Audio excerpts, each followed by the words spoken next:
Alright, y'all, so I'm outside.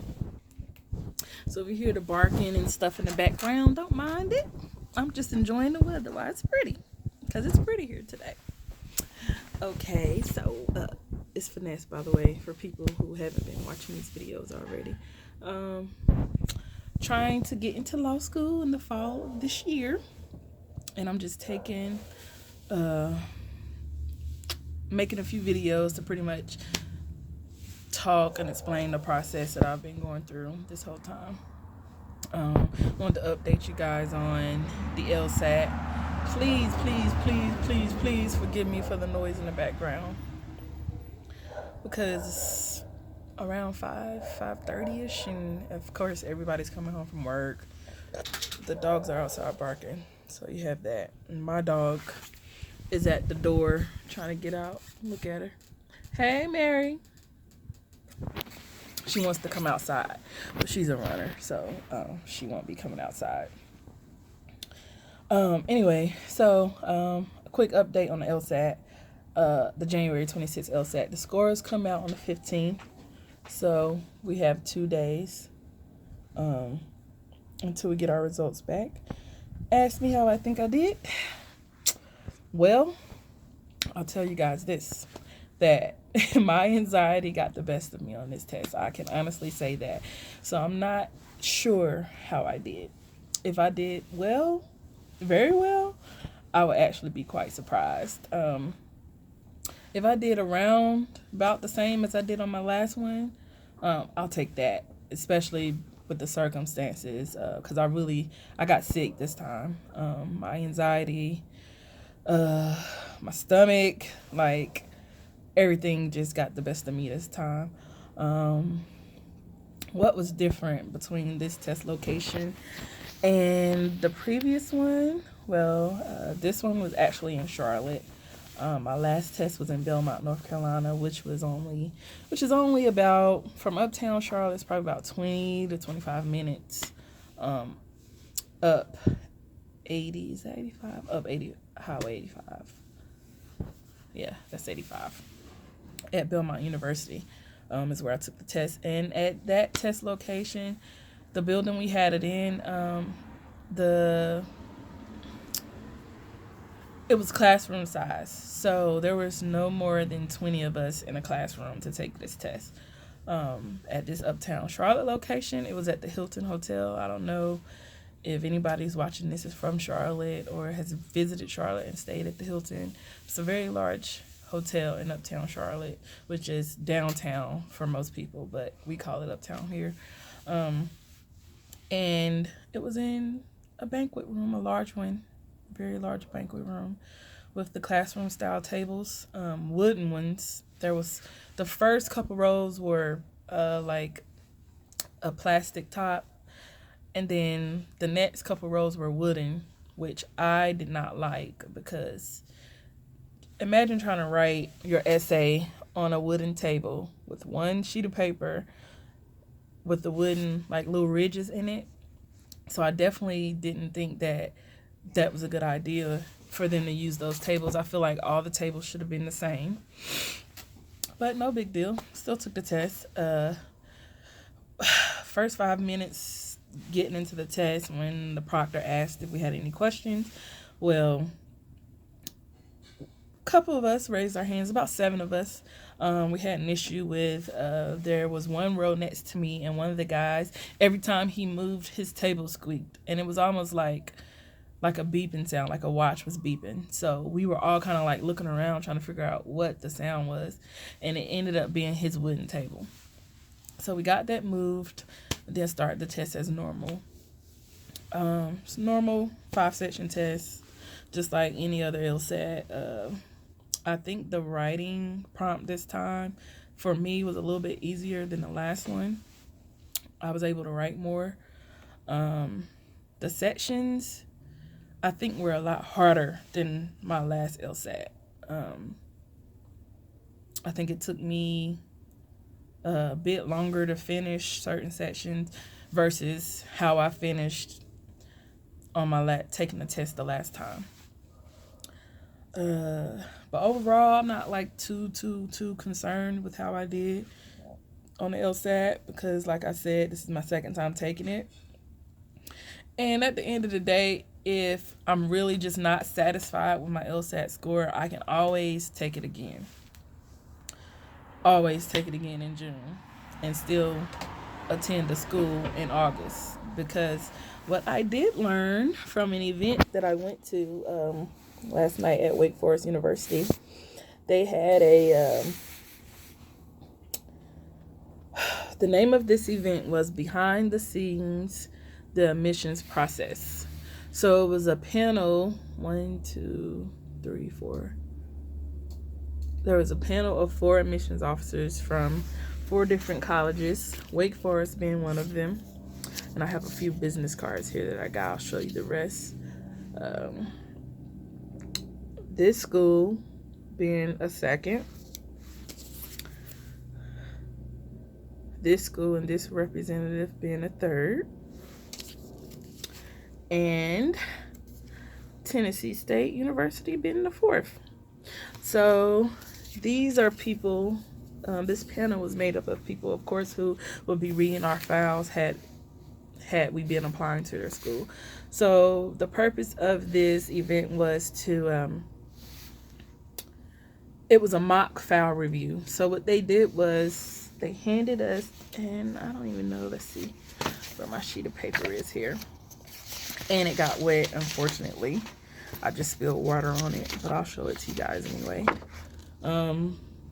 They gave us the sheet of paper, ignore those watermarks.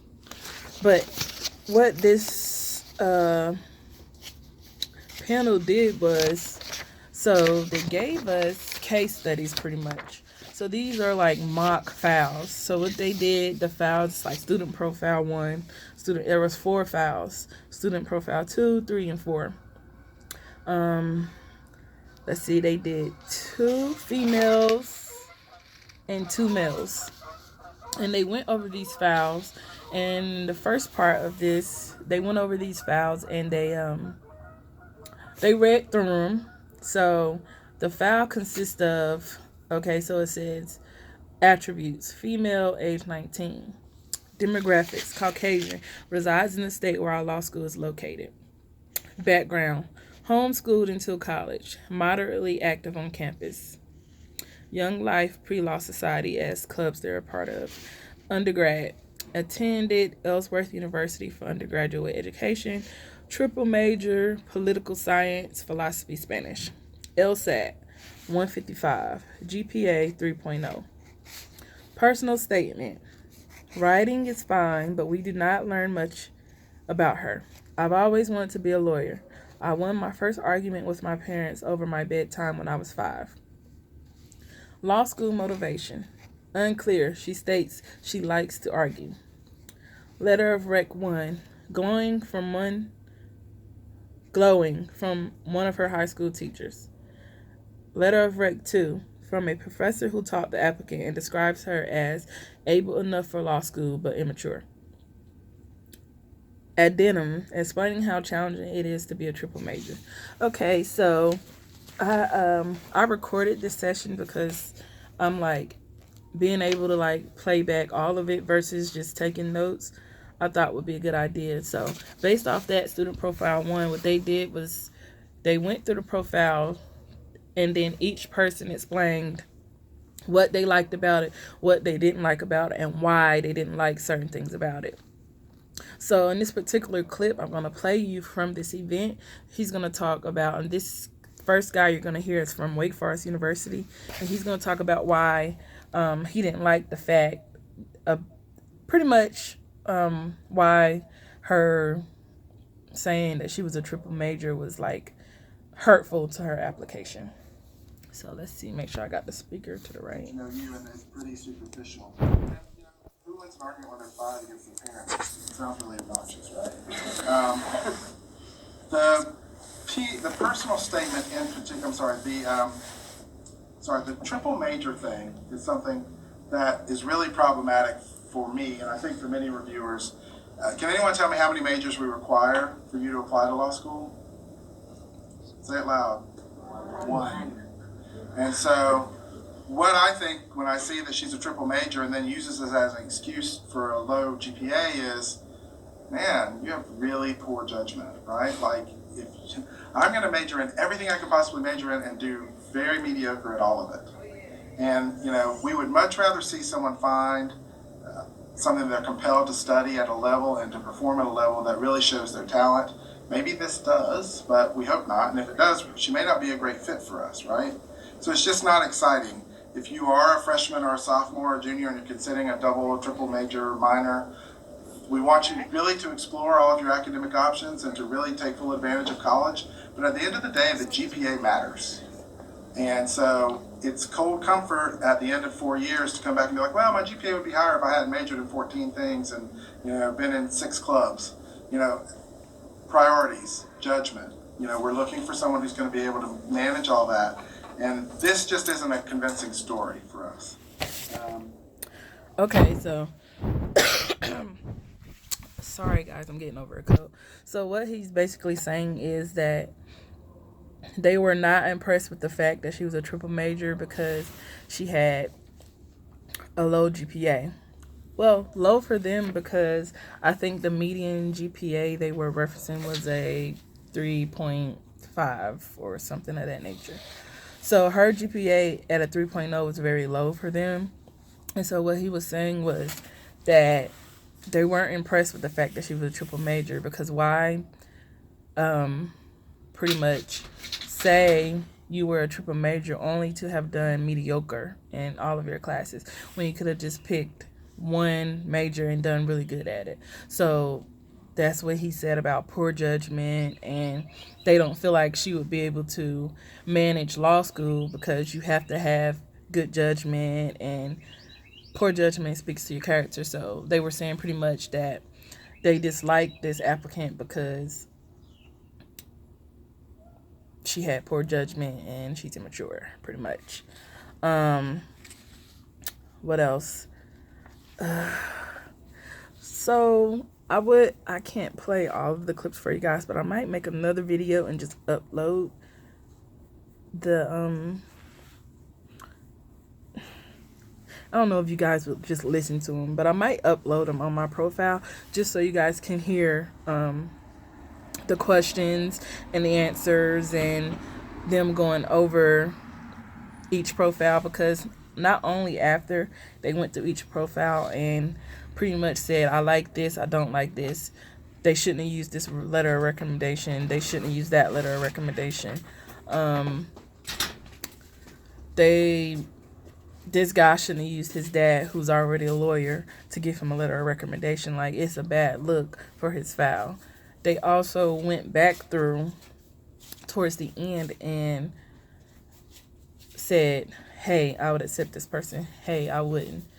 Hey, I would waitlist this person. Hey, I would just deny this person, type of thing. So they pretty much went through the files all over again and said, hey, I would accept this person because this. I would not accept this person into my law school because of this. I would waitlist this person because of this. So I probably will upload those videos so you guys can watch it. Very, very good information. But the point of the matter is, because I'm talking to non-traditional students, a question was asked about how do they look at the non-traditional student's profile who's been out of school for over 4+ years. Myself, I've been out for 5 years. So, of course, that's the kind of question that I would have asked or I would have wanted to hear. So the response was that, of course, they're not going to hold your undergrad GPA as high as they would somebody who is just coming out of college. So what they said was they're going to look at your experience. So make sure that your resume is up to par. Make sure you're not lying on it. Make sure it's highlighting your abilities, because they're really, really going to look at your work experience. They're going to look at what you've been doing since you've been out of college, pretty much. And that is going to weigh a lot heavier, more so than your GPA. So hopefully you've been doing something very meaningful since you've been out of school, because if your numbers don't speak for you, you're going to need to really impress them with your work experience, and you're going to have a wow factor in your personal statement. And they stated this at this workshop, which is why I want you guys to hear what I recorded, and I will definitely upload it at some point this week. Can't promise you when, can't say it's gonna be tonight, but I will upload those so that you guys can hear them for those who want to hear them. Matter of fact, if you want to hear this law school admissions process behind the scenes, if you want to hear this panel, you want to hear what they had to say, leave a comment below, because I don't want to upload them if nobody wants to watch them or nobody wants to listen to them, because there's really nothing to watch, because I didn't visually record them talking. I just had my tablet sitting so that I could play it back and hear everything they're saying as I start working on my personal statement in my applications. Also, another tip that they gave was create a email account specifically for your law school applications, so that it's a professional email and that all your applications are coming to one email address. Also, watch your answers for your security questions on certain. He said that when you have like a check the status of your application thing, what do I call it? Like program that they use for you to check the status of your application, that when you answer your security questions, they can't see your password, but they can see those answers. So make sure those answers are appropriate, because they said they have seen some very, inappropriate and hilarious answers to certain questions. What else did I really want to point out in this video for you guys? I don't know, but I'm going to listen to them again, and the points that I feel like you guys should hear, I will definitely add them in another video probably. If you have time to go to these promotional events at these law schools, go. Even if you get invited and it's not a law school you really, really want to go to, I can almost guarantee you that you'll go to that event and find out some very valuable information that might be of value for you getting into the law school that you actually want to attend. So don't skip out on other events. Go and just see what you can learn. It doesn't hurt to go if you can. Of course, anybody who's in the process and has taken the LSAT is already getting plenty of emails inviting them out to law schools. So if you can go. I would really suggest going. You meet a lot of cool people.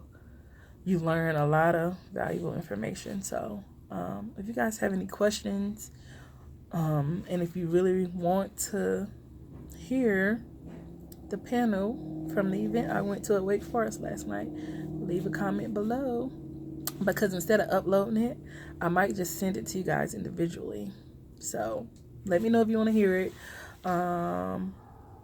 Again, subscribe if you haven't already. Like this video. Leave any comments, because I want to know what you guys think. I want to know what you guys have questions about, because if I can answer it, I will. If I can find out, I will. This video is kind of long. It's probably one of the longest videos I've made, so I hope you guys enjoyed it. I'm sorry it's so long, because I try to keep them quick, because I know how attention spans can be, because I know sometimes I zone out if I watch a video that's over 30 minutes. So I'm going to get off of here. Happy Wednesday, or happy hump day, and I hope you guys have a great evening. Thanks for watching.